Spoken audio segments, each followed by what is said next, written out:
आप सबका आशीष technical classes के ऑनलाइन और ऑफलाइन प्लेटफॉर्म पे स्वागत है।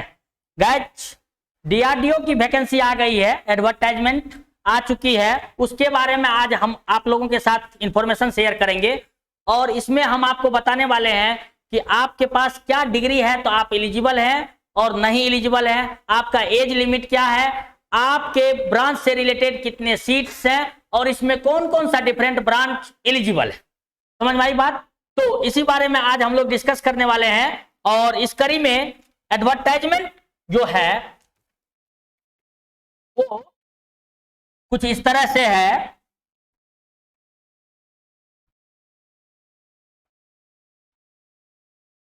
Advertisement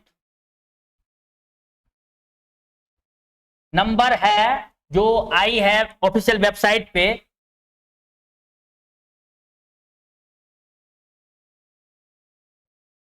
CPTM septum 10 right /DRTC ये है एडवर्टाइजमेंट का नाम और जिसमें दो तरह के लोगों के लिए पोस्ट आए हैं। एक तो पोस्ट आया है वो है, पहला पोस्ट है STA B, इसका फुल फॉर्म है senior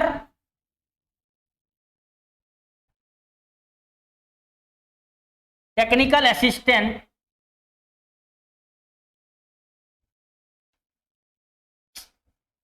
assistant B, non gazetted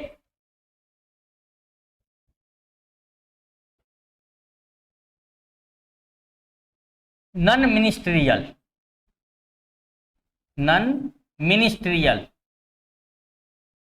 right. ये है पोस्ट का नाम है ये। इसमें देखिए इस पोस्ट के लिए क्रूशियल डेट ऑफ एलिजिबिलिटी, आपका डिग्री होना चाहिए किस दिन तक आपके हाथ में, डेट ऑफ एलिजिबिलिटी उसी को बोला जा रहा है।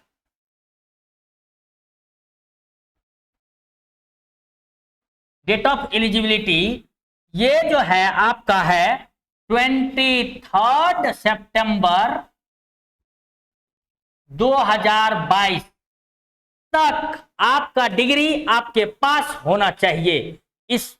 मेरा बोलने का मतलब है यहां तक आपका रिजल्ट ऑलरेडी अनाउंस हो गया हो और आप पास घोषित इस डेट से पहले या इस डेट तक कर दिए गए होंगे, तभी आप एलिजिबल होंगे। फॉर्म फिलिंग स्टार्टिंग डेट जो है, फॉर्म का फिलिंग कब स्टार्ट होगा, फॉर्म फिलिंग स्टार्ट होगा,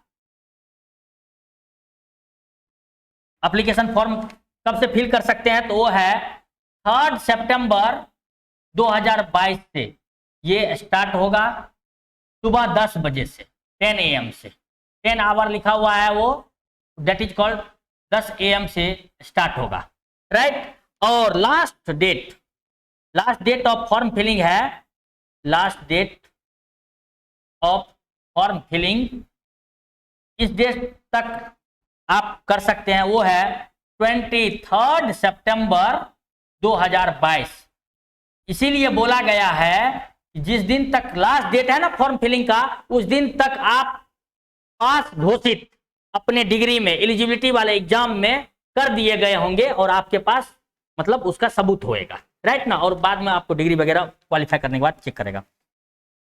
अगर आपको 23 सितंबर के एक दिन भी बाद आपका एग्जाम का अगर रिजल्ट अनाउंस होता है, आप पास घोषित किए जाते हैं, तो आप एलिजिबल नहीं होंगे। ये ध्यान में रखिएगा क्योंकि डीआरडीओ इस बात पे फोकस करेगी सर्टिफिकेट वेरिफिकेशन के वक्त। ओके, अब नेक्स्ट इस कड़ी में नेक्स्ट क्या जानना है आपको, देखिए स्लोली हम लोग इंक्रीज करेंगे अपने चीजें को। सीबीटी एग्जाम कब होएगा? कंप्यूटर बेस्ड एग्जाम होने वाला है राइट ना। इस पोस्ट के लिए 2 चरण में एग्जाम होंगे। कितने चरण में एग्जाम होंगे?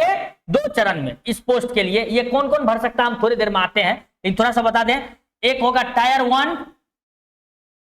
1, ये कंप्यूटर बेस्ड टेस्ट होगा, computer based test screening test. इसका नाम क्या है? Screening test. इसका मतलब क्या है वो समझिए। ये जो टेस्ट होगा एक्चुअली में इसमें कौन कौन सा सब्जेक्ट होगा वो भी हम यहीं लिख दे रहे हैं। इसमें रहेगा क्वांटिटेटिव एप्टीट्यूड, क्वांटिटेटिव एप्टीट्यूड से सवाल रहेगा। इसमें आपको रीजनिंग से सवाल रहेगा, जिसको जनरल अवेयरनेस बोलते हैं हम लोग, समझ में आई बात ना। रीजनिंग सिंपल भाषा में लिखते हैं तो रीजनिंग से सवाल रहेगा। इसमें आपको करंट अफेयर्स जीके से भी सवाल रहेगा आपको। इसमें जनरल साइंस यानी कि फिजिक्स केमिस्ट्री बायोलॉजी से टाइप से सवाल भी रहेंगे आपको। जीके में ही आपको आ जाता है general awareness, that is called current affair से भी सवाल रहेगा। और इसमें आपको सवाल रहेगा बेसिक इंग्लिश से भी, बेसिक इंग्लिश से भी सवाल रहेगा। मतलब कि आप बोलचाल में जो सेंटेंस बनाने आपको इस तरह से करेक्शन, मतलब स्पेलिंग सही है या नहीं, अपोजिट वर्ड क्या होगा, एंटीनम सिनोनिम जिसको हम लोग बोलते हैं, या फिर प्रीपोजिशन का यूज, आर्टिकल का यूज, कोई दिए हुए सेंटेंस में करेक्ट है या नहीं सेंटेंस, ये सब चीजें बेसिक नॉलेज ऑफ इंग्लिश।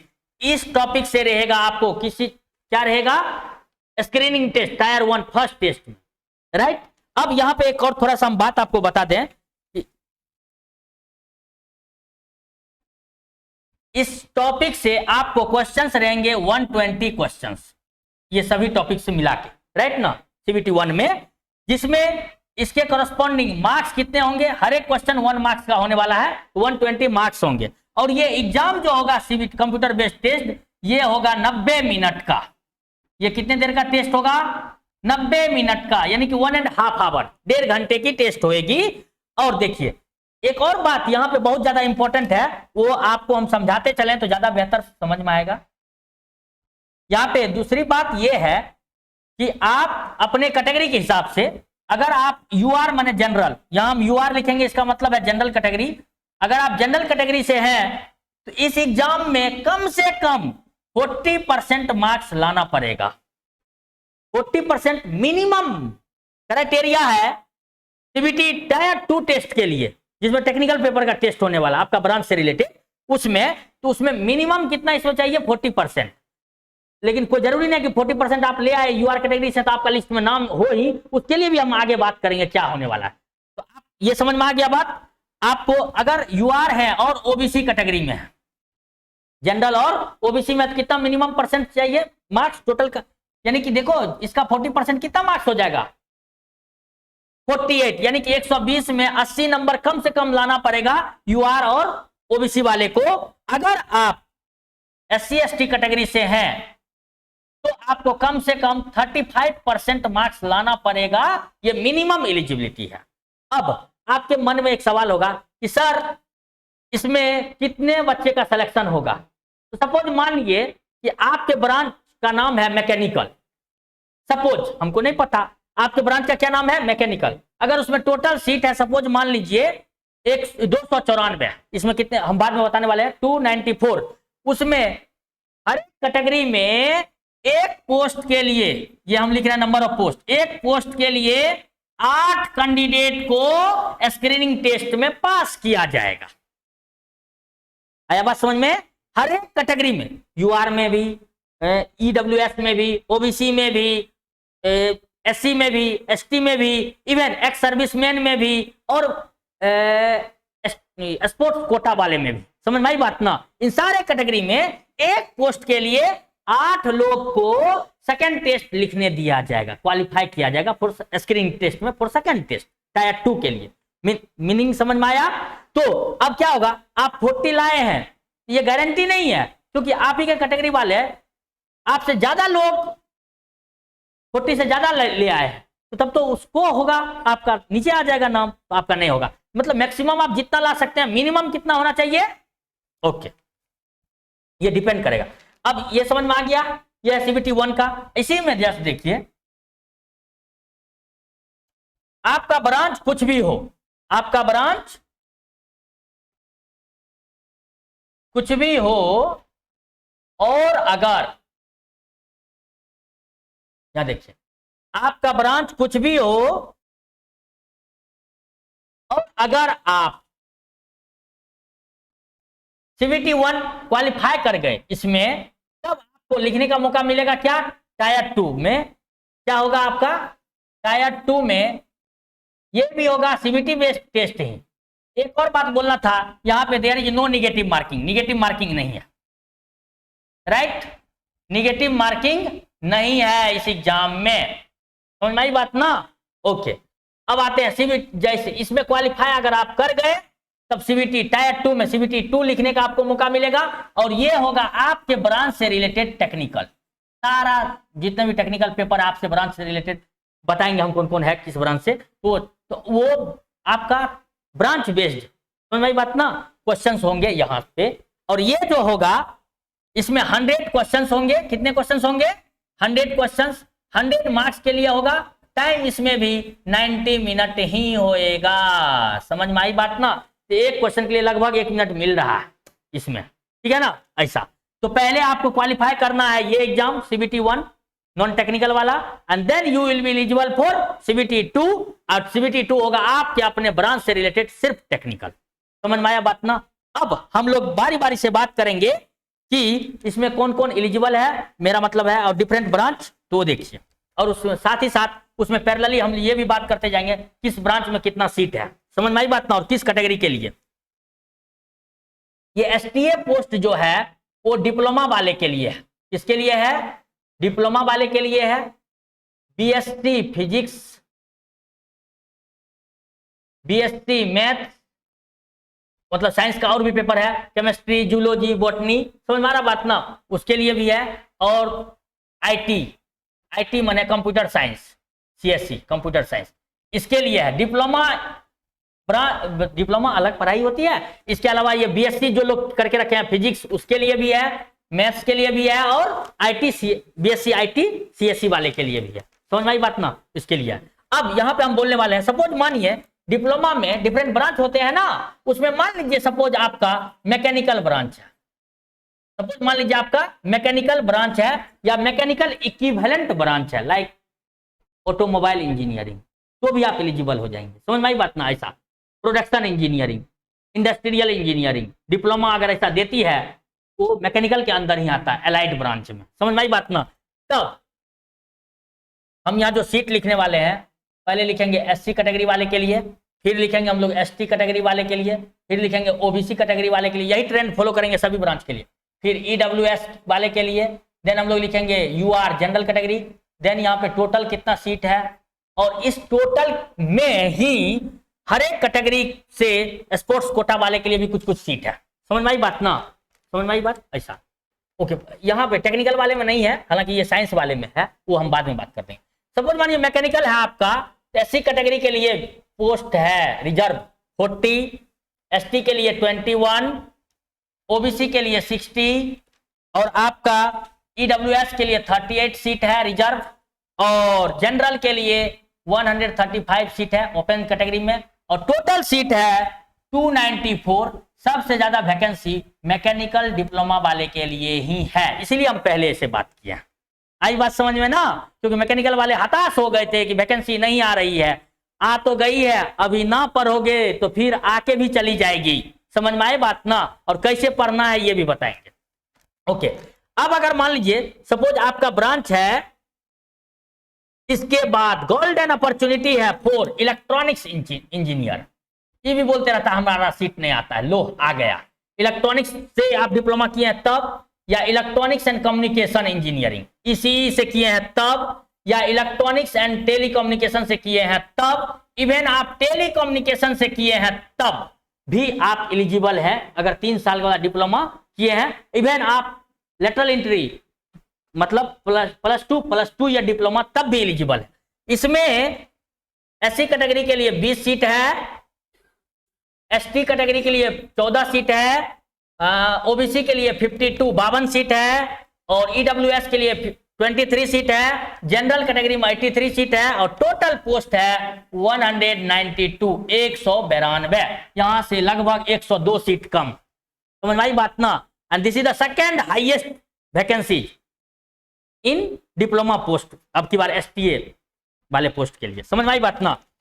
अब अगर आपका यहीं पे थोड़ा सा और बात करेंगे, कुछ लोग अगर इलेक्ट्रॉनिक्स एंड इंस्ट्रूमेंटेशन ब्रांच से, इलेक्ट्रॉनिक ईएनआई मतलब इलेक्ट्रॉनिक्स एंड इंस्ट्रूमेंटेशन ब्रांच से अगर आप डिप्लोमा कर रखे हैं, तो उसमें अगर आप यहां देख लीजिए, एससी कैटेगरी के लिए 2 सीट है, एसटी के लिए 2 है, ओबीसी के लिए 1 है, सॉरी 11 है, नॉट 1, और ईडब्ल्यूएस के लिए 3 सीट है, और जनरल कैटेगरी के लिए 13 है, और टोटल पोस्ट है 31 सीट।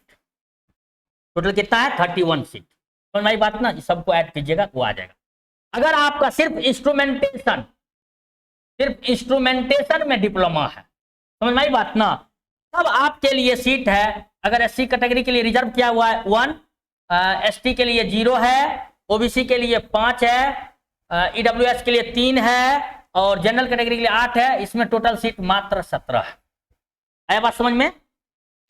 अब आते हैं most awaited branch is called, हे मानव, most awaited branch is called electrical engineering ना। आते हैं इधर, चलिए इलेक्ट्रिकल के बारे में भी बात कर लेते हैं। सारे ब्रांच के बारे में बात करेंगे इन डिटेल, ये होने वाला है नॉलेज। आपका जो भी क्वेरी होगा सब डाउट क्लियर करेंगे, राइट। अब देखिए इलेक्ट्रिकल इंजीनियरिंग, यहां पे जो हम इलेक्ट्रिकल इंजीनियरिंग लिखने वाले हैं, इसको डबल ई इलेक्ट्रिकल इंजीनियरिंग से कोर ब्रांच से अगर आप डिप्लोमा किए हैं 3 ईयर वाला या +2 ईयर वाला, तो आप एलिजिबल होंगे। और इसमें एससी कैटेगरी के लिए 13 सीट है, एसटी के लिए 4 है, ओबीसी के लिए 18 है, ईडब्ल्यूएस के लिए 4 है, जनरल के लिए 29 है, और टोटल सीट 68 है। कम नहीं होता है, बहुत, ठीक है ना। टोटल सीट 68 है। और इसी में अगर आप ट्रिपल ई में इलेक्ट्रिकल एंड इलेक्ट्रॉनिक्स इंजीनियरिंग से डिप्लोमा किया, that is called triple E, उसके लिए सेपरेट पोस्ट है। एससी के लिए 5 सीट, एसटी के लिए 0, ओबीसी के लिए 4, और ईडब्ल्यूएस के लिए 2, और जनरल के लिए 6। Total seat is 17 triple E branch के लिए स्पेशल सीट है। आया बात समझ में? एक और बात बताते हैं, एक्चुअली में बाद में वो बात बाद में बताएंगे, नहीं तो कंफ्यूजन क्रिएट हो जाएगा आपके मन में, उसको हम अभी नहीं चाह रहे हैं बोलना। ओके, इसी तरह से अगर आपका सिविल ब्रांच है, कौन ब्रांच है? सिविल। ये लोग क्यों बेरोजगार रहते हैं हमको समझ में नहीं आता है। इनके लिए तादाद में वैकेंसी आती है, ये पढ़ता ही नहीं है निकम्मो। देखिए ये जो सिविल ब्रांच वाले हैं, इसके लिए एससी कैटेगरी में 4 है, एसटी में 2 है, और ओबीसी में 7 है, और ये ईडब्ल्यूएस में 4 है, और ये जनरल में 8 है। और टोटल इनका भी सीट देखो इत्तेफाक से फाउंडेशन को क्रिएट करने के लिए एवरग्रीन ब्रांच के लिए भी 25 सीट है, यानी सिविल इंजीनियरिंग के लिए। समझ में आया बात ना? एवरग्रीन इंजीनियरिंग ब्रांच है कॉल्ड सिविल। और ये लोग भी बेरोजगार बैठे हुए हैं, क्यों बैठे हैं हमको नहीं पता, ठीक है ना। ओके, इसी तरह से ऑटोमोबाइल इंजीनियरिंग के लिए भी है। ऑटोमोबाइल, ये ऑटोमोबाइल मैकेनिकल का ही पार्ट है, समझे ना। ऑटोमोबाइल वाले मैकेनिकल, जिसको मैकेनिकल डिग्री है वो भी ऑटोमोबाइल पोस्ट के लिए एलिजिबल है। इसके लिए है, एक्चुअली हम डायरेक्ट लिख देते हैं, इसका टोटल सीट है 15 डिफरेंट कैटेगरी मिला करके, क्योंकि उतना डेप्थ में बहुत ज्यादा जाने की जरूरत भी नहीं है। अब अगर हम लोग यहाँ बात करें, थोड़ा सा और एक बात कर देते हैं, मेटलर्जी से भी कुछ लोग करके रखे हैं, धनबाद वगैरह से, मेटलर्जी से, उसके लिए भी बात कर दें। वो लोग भी को भी नहीं पता कहां कहां एलिजिबल है। डीआरडीओ में वो लोग एलिजिबल है, और इनके लिए डिफरेंट कैटेगरी को मिला के टोटल सीट है 21। समझ में बात ना? ऐसा। अब अगर आप बीएससी किए हुए हैं फिजिक्स से, बीएससी ग्रेजुएशन किससे किए हुए हैं? सॉरी, फिजिक्स से बीएससी है आपका इन फिजिक्स, देन आप भी 3 साल का बीएससी, और इवन आप पीसीबी और पीसीएम वाले हैं तब भी भर सकते हैं, +2 में वो वाले लोग भी इसको भर सकते हैं। देखिए इनके लिए जो टोटल सीट है वो है 32। कितना सीट है मानव? 32 फिजिक्स वाले के लिए 32। इसी तरह से आपका अगर मैथ से बीएससी है, मैथ ऑनर्स है, तो आपके लिए सीट है 13। इसी तरह से केमिस्ट्री वाले के लिए भी है, इसी तरह से जूलॉजी और बॉटनी वाले के लिए भी है, केमिकल इंजीनियरिंग वाले के लिए भी है, और भी लोगों के बारे में है। हम उनके बारे में नहीं बात करने सक रहे हैं, क्योंकि इन ब्रांच का पढ़ाई जिसके बारे में बात किए हैं वो आशीष टेक्निकल क्लासेस में होने वाला है, स्पेशल बैचेज में। तो नई बात ना, हर एक ब्रांच के लिए टेक्निकल अलग होगा, नॉन टेक्निकल एक कॉमन होगा, सारे को एक साथ बैठा करके पूरा कंपटीशन में अच्छे से तैयारी कराया जाएगा, राइट। ऐसा, ओके। अब हम लोग जो बात करने वाले हैं नेक्स्ट, देखिए यहां तक होपफुली क्लियर होगा। कोई डाउट है यहां तक? बोलो जल्दी। नहीं, ओके। आपको क्या होना चाहिए वो समझिए। इसके लिए एलिजिबिलिटी में एज एज के रिस्पेक्ट में अगर बात करें, आपका एज होना चाहिए 18 एंड 28 के बीच फॉर जनरल कैटेगरी। लेकिन अगर आप ओबीसी है तो सरकार का जो नॉर्म होता है 3 साल का आपको एज रिलैक्सेशन मिलेगा। SC ST वाले के लिए अगर सपोज 5 साल के लिए है तो वो मिलेगा। जो सरकार का नॉर्म है उसके आधार पे आपको अपने कैटेगरी के हिसाब से रिलैक्सेशन मिलेगा। लेकिन ओपन कैटेगरी के लिए 18 से 28 साल के बीच का उम्र होना चाहिए आपका।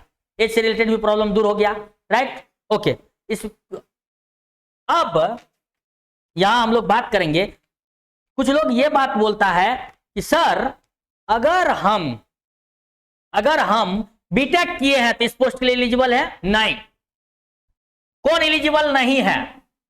बीटेक वाला। समझे क्या? जो बीटेक किया है, अगर डिप्लोमा नहीं किया है और वो बीटेक कर लिया, मतलब +2 के बाद बीटेक किया, वो एलिजिबल नहीं है। टेक्निकल डिग्री के लिए, मेरा मतलब इंजीनियरिंग डिग्री के लिए डिप्लोमा वाला एलिजिबल है, बीटेक वाला नहीं। Higher degree are not eligible. यानी कि B Tech, B bachelor of engineering या एमटेक, मास्टर इन इंजीनियरिंग या मास्टर इन टेक्नोलॉजी एमटेक वाला या हायर डिग्री PhD वाला, अगर आप 3 ईयर का डिप्लोमा नहीं किए हैं और ये सब किए हैं तो आप एलिजिबल नहीं है। आप अगर 3 ईयर का डिप्लोमा किए हैं, बाद में ये सब भी किए हैं, आप एलिजिबल है। आप भरिएगा एलिजिबिलिटी डिप्लोमा के आधार पे फॉर्म। समझ में आई बात ना? ऐसा DRDO बायफरकेट करके लिखी है कि आप जरा भी कंफ्यूजन में ना डालें अपने आप को। आप डिप्लोमा किए हैं तभी एलिजिबल है, वरना नहीं।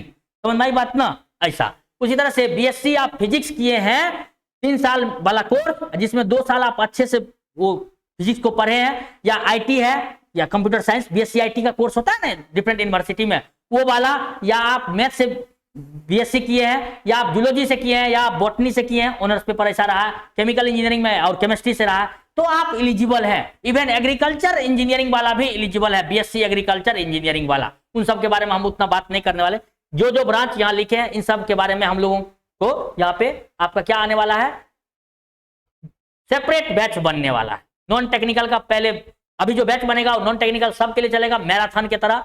इस बार DRDO में अगर आपको अच्छे से कामयाब होना है, इस वैकेंसी को आप समझ पा रहे हैं ना? इसमें अगर और कोई डाउट हो तो आप कमेंट बॉक्स में लिखेंगे अपने यूट्यूब चैनल पे। समझ में आई बात ना? आशीष टेक्निकल क्लासेस के यूट्यूब पे ये वीडियो अपलोडेड रहेगा।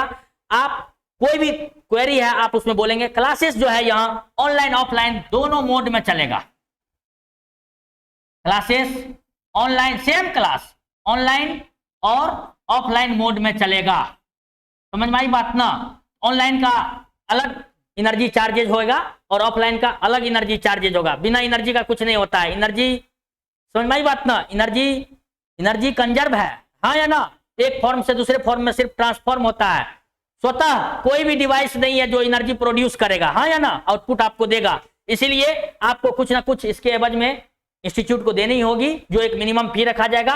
ऑनलाइन आप ऑनलाइन अटेंड कर सकते हैं, ऑफलाइन ऑफलाइन। जो ऑफलाइन वाले होंगे उनको दोनों मौका दिया जाएगा। समझ में आई बात ना? लेकिन जो ऑनलाइन वाले होंगे सिर्फ ऑनलाइन करेंगे। कम से कम दूर वाले लोग भी कर पाएंगे। अगर आप चाहते हैं कि DRDO में आपको कामयाबी मिले, हाँ या ना? इसमें कामयाबी ऐसे नहीं मिलेगा। समझ में आई बात ना? आपको अच्छे से इंस्टीट्यूट चूज करना होगा। समझ में आई बात ना? ये देखना होगा कि जहां पे जिस ब्रांच से रिलेटेड है आप, और उसका अगर अच्छे से पढ़ाई नहीं होता है, सिर्फ 1-2 पेपर पढ़ लेने से आप कभी भी क्वालिफाई नहीं करेंगे। भ्रम में मत रहिएगा। समझ में आई बात ना? आपको हर एक पेपर जो भी सिलेबस में आएगा उसकी डेप्थ नॉलेज होना चाहिए अच्छे से, तब जाकर के आपको इसमें क्वालिफाई कर पाएंगे। समझ में आ रही है बात? एक्चुअली में अब इसी के साथ यहाँ पे हम थोड़ा सा और आपको एक बात बता देते हैं कि एक्चुअली में तैयारी कैसे करना है, वो देख लीजिए। और ये चीज ध्यान रखिएगा, मंत्रा ऑफ गुड प्रिपरेशन क्या है। वैकेंसी से रिलेटेड कोई इंफॉर्मेशन बचा? आप लोग को कोई क्वेरी है? कुछ बचा जो बोलना चाहते हो? कुछ है? नहीं तो देखिए, इस एग्जाम में या किसी भी एग्जाम में मंत्रा ऑफ सक्सेस क्या होने वाला है? सक्सेस का क्या मंत्रा होने वाला है? इसके लिए 5 बात, कितने पॉइंट्स? 5 पॉइंट्स आपको ध्यान में रखना है। उसमें पहला पॉइंट आता है कॉन्सेप्ट क्लियरिटी। क्या आता है? Concept clarity. राइट। दूसरा बात आता है, इसके डेप्थ में हम लोग जाएंगे कि ये क्या होता है, कॉन्सेप्ट क्लियरिटी क्या होता है, इसके डेप्थ में हम लोग जाएंगे। दूसरा आपको आना चाहिए प्रॉब्लम सॉल्विंग टेक्निक, एक ही क्वेश्चन को डिफरेंट तरीके से कैसे इजीली सॉल्व कर सकते हैं। तीसरा बात आता है जो आप कभी नहीं करते हैं आप लोग, वो है डेली प्रैक्टिस। आप पढ़ाई की बात छोड़ के बाकी सारे बात चौपाल पे गप्पा बैठ बैठ के दोस्तों के साथ गप्पा मारेंगे, लेकिन पढ़ाई नहीं कर सकते हैं। वो है daily practice is very important which will lead you to the success ना, आपको ये सक्सेस की ओर ले जाएगा। और चौथा बात जो है वो है स्किल बिल्डिंग। क्या है? स्किल बिल्डिंग या डेवलपमेंट, स्किल बिल्डिंग या डेवलपमेंट। ये स्किल बिल्डिंग ओके, अभी हम सबके बारे में आपको बात कर देंगे तुरंत। और है लास्ट में एग्जाम से पहले हम लोग क्या बनाएंगे? Exam strategy. सबसे लास्ट में क्या आता है? Exam strategy. मैं यहां पे आपको बताता हूं कहां पे आप गलती करते हैं। सबसे पहले आजकल के बच्चे, खास करके ये जो कोरोना काल वाले हैं, समझ में आई बात ना, जो कभी कुछ पढ़े ही नहीं और पास कर गए हैं अच्छे परसेंटेज से, वो भरम में बहुत जीते हैं। वो डायरेक्ट क्या बनाते हैं? Exam strategy. समझ में आई बात ना, क्या बनाते हैं? Exam strategy. जबकि ये कहां पे आना है सही तरीके में? 5वां नंबर पे, 5वां नंबर पे, ठीक है ना। पहला है कॉन्सेप्ट क्लियरिटी। देखिए सपोज मानिए कि आपका ब्रांच अगर इलेक्ट्रिकल है या इलेक्ट्रॉनिक्स है, इंस्ट्रूमेंटेशन है या इलेक्ट्रॉनिक्स एंड इंस्ट्रूमेंटेशन है, इन ब्रांच को आप अगर बिलोंग करते हैं, तो सपोज मानिए आप ओम्स लॉ के बारे में पढ़े, ओम्स लॉ के बारे में पढ़े, तो ओम्स लॉ से रिलेटेड हर एक इंफॉर्मेशन आपको पता होना चाहिए। ओम्स लॉ कब लागू होगा, ओम्स लॉ किस तरह के एलिमेंट पे लागू होगा, समझ में आई बात ना, किस कंडीशन में ओम्स लॉ नहीं लागू होगा, इतना सारा डिटेल, और किन किन एलिमेंट के लिए different form of Ohm's law क्या है, समझ में आई बात ना। ये सारा इंफॉर्मेशन एक बार आपको होना चाहिए, समझ में आई बात ना। ठीक इसी तरह से केसीएल, किरचॉफ्स करंट लॉ, या केवीएल, किरचॉफ्स वोल्टेज लॉ, अगर इसके बारे में जान रहे हैं, कैसे इसको लगाना चाहिए, ये है क्या, ये किस प्रिंसिपल पे काम करता बेस्ड है, ये कहां कहां लगा सकते हैं, कहां कहां नहीं लगा सकते हैं, सारी जानकारियां होनी चाहिए। That is called concept clarity. Meaning समझ में आया नहीं? ऐसे जैसे सपोज मान लीजिए एक दो और बात कर देते हैं। सपोज मान लीजिए कि आप हम लोग जान रहे हैं, जैसे सपोज कोई मटेरियल के बारे में, मटेरियल साइंस में हम लोग कोई मटेरियल के बारे में जान रहे हैं, तभी आपका मशीन बेहतर होगा इलेक्ट्रिकल इंजीनियरिंग में। सपोज हम लोग सिलिकॉन स्टील यूज कर रहे हैं, सिलिकॉन स्टील का क्या क्या प्रॉपर्टी होता है, उन बात को यूज करने के लिए कैसा उसका मैग्नेटिक प्रॉपर्टी होता है, कैसा उसका इलेक्ट्रिकल प्रॉपर्टी होता है, क्यों वो मतलब कि वो बेस्ट कैंडिडेट है ट्रांसफार्मर के कोर में यूज करने के लिए। मीनिंग समझ में आ रहा है ना, ये सब बातें। तो हर एक बातों का कॉन्सेप्ट क्लियरिटी होना चाहिए, वरना आप एग्जाम में गलती करते रहेंगे। क्लियर है? ऐसा ठीक उसी तरह से जैसे सपोज मान लीजिए आपका ब्रांच है आप मैकेनिकल इंजीनियरिंग, मैकेनिकल इंजीनियरिंग में सपोज मान लीजिए कि आप थर्मोडायनामिक्स पढ़ रहे हैं, तो डिफरेंट लॉज ऑफ थर्मोडायनामिक्स, सबसे पहले तो ये जानना है कि 4 लॉ ऑफ थर्मोडायनामिक्स कम से कम होता है। वो है 0th law, first law of thermodynamics, second law of thermodynamics and third law of thermodynamics. Suppose मानिए हम लोग 0th लॉ ऑफ थर्मोडायनामिक्स के बारे में जानना चाह रहे हैं, उसके बारे में ये होता क्या है, ये किन कंडीशन में वैलिड है, ये क्या क्या इंफॉर्मेशन देता है, समझ में आई बात ना। सारा कॉन्सेप्ट इसके बारे में एक जगह अपने को पता होना चाहिए, ताकि इससे रिलेटेड कोई भी क्वेश्चन सॉल्व करे अपने दिमाग में कोई कंफ्यूजन ना हो रिलेटेड टू कॉन्सेप्ट, समझ में आया बात ना। इसी तरह से डिफरेंट लॉज के बारे में, सपोज मान लीजिए आप कुछ सिविल वाले के बारे में भी बात कर देते हैं, एवरग्रीन ब्रांच वाले के बारे में, नहीं तो सोचेगा कि मेरे बारे में बात नहीं हुआ। सिविल इंजीनियरिंग आपका ब्रांच है, सपोज मान लीजिए आप स्ट्रक्चर इंजीनियरिंग आप पढ़ रहे हैं, राइट ना, या फ्लूइड इंजीनियरिंग पढ़ रहे हैं, तो आपको हर एक, जैसे मान लीजिए फ्लूइड पढ़ रहे हैं, तो आपको जानना चाहिए बर्नौलीज प्रिंसिपल, आपको जानना चाहिए कंटिन्यूटी इक्वेशन, समझ में आ रहा है बात ना। ये कब एप्लीकेबल है, किस कंडीशन में एप्लीकेबल है, ये होता क्या है, पूरा क्लियरिटी। कब एप्लीकेबल नहीं है ये भी बहुत ज्यादा जरूरी है जानना, समझ में आई बात ना। तो किन किन कंडीशन में ये एप्लीकेबल है, किन किन में नहीं है, सारा बात जानेंगे तो बर्नौलीज से कोई भी क्वेश्चन आएगा क्लियरली इजीली आसानी से आंसर कर नहीं सकेंगे, राइट ना। और जिसका थ्योरी बेस्ड होगा वही न्यूमेरिकल में उसको कन्वर्ट कर सकता है। जिसको सिर्फ न्यूमेरिकल सॉल्व करने आता है और थ्योरी नहीं आता है वो कुछ नहीं कर सकता है। थ्योरी पहले बेस्ड देन न्यूमेरिकल हर एक टॉपिक पे बनाने आना चाहिए। ऐसा क्लासेस है, ऐसा जगह है आशीष टेक्निकल क्लासेस। समझ में आई बात ना। यहां हर एक ब्रांच के लिए एक्सपर्ट टीम पढ़ाएगी और मैं खुलेआम बोलता हूं, मैं इलेक्ट्रिकल और इलेक्ट्रॉनिक्स पढ़ाऊंगा। अगर आपको लगता है कि रांची में इलेक्ट्रिकल इलेक्ट्रॉनिक्स आशीष टेक्निकल क्लासेस से कहीं अच्छा हो सकता है तो आप भरम में आके एक बार देख लीजिए। आप कहीं पढ़े हुए हैं तो भी आके आप देख लीजिए। समझ में आई बात ना। इलेक्ट्रिकल और इलेक्ट्रॉनिक्स ब्रांच से हैं, आपको कुछ नॉलेज नहीं है, आप आइए आपको चैंपियन बना देंगे, राइट। ये मेरा काम है। इसी तरह दूसरे सब्जेक्ट के एक्सपर्ट, मैकेनिकल वाले सर मैकेनिकल में आपको चैंपियन बनाएंगे, सिविल वाले सर सिविल में, और कंप्यूटर साइंस वाले कंप्यूटर साइंस में आपको एक्सपर्ट बनाएंगे। टेंशन लेने की जरूरत नहीं है। यहाँ पे फिजिक्स और मैथ वाले का, बीएससी वाले का भी होने वाला है, राइट, वो क्लासेस भी, तो वो सर आपको उन सब्जेक्ट में चैंपियन बनाएंगे, राइट। इसलिए कोई मन में पसोपस नहीं होना चाहिए। कॉन्सेप्ट क्लियरिटी का मीनिंग समझ में आया। दूसरा और एक बात बताते हैं, हम खुद प्रीवियसली 12 साल से पढ़ा रहे हैं। कितने दिन से? 12 साल से। तो इस हर एक टॉपिक पे इस तरह से हम लोगों ने वर्क किया है, मैं खुद अपने सब्जेक्ट में इस तरह से वर्क किया हर एक टॉपिक पे कि उससे रिलेटेड हर एक कॉन्सेप्ट हमारे स्टूडेंट को एक जगह रहे। समझ में आई बात ना, ताकि उस कॉन्सेप्ट, उससे रिलेटेड कोई भी सवाल उससे पूछा जाए तो वो नींद में भी आंसर करने पाए। समझ में आई बात ना, अगर वो रिवीजन थोड़ा कर लेता है तो। दूसरा बात आता है प्रॉब्लम सॉल्विंग टेक्निक। आप हर एक कॉन्सेप्ट पे बेस्ड प्रॉब्लम करेंगे और उस प्रॉब्लम को कितना जल्दी सॉल्व कर सकते हैं, इसके लिए हम लोग क्यूरेटेड प्रैक्टिस करके previous year question, different exam का 50 साल 60 साल का डिफरेंट बड़े बड़े एग्जाम का, आप डिप्लोमा लेवल है तो आपको बीटेक लेवल का भी हम उसमें फेडअप करते हैं, ताकि आप सब अच्छा वेल क्यूरेटेड प्रॉब्लम आपको इस तरह से प्रैक्टिस कराते हैं कि उस पर बेस्ड कोई भी क्वेश्चन आए तो आप चुटकी में बना डालें। चुटकी इन द सेंस इजीली बनाए, राइट ना, वेरी इजीली, एकदम कंफर्ट वे में। ऐसा नहीं कि हम ये फॉर्मूला लिख रहे हैं तो क्यों लिख रहे हैं ये हमको पता ही नहीं है, ऐसा कुछ भी नहीं है। हर एक क्वेश्चन को कई एक तरीके से आप बनाने सकेंगे, राइट। ऐसा अगर ऐसा होता है डिफरेंट प्रॉब्लम सॉल्विंग टेक्निक हो जाएगा।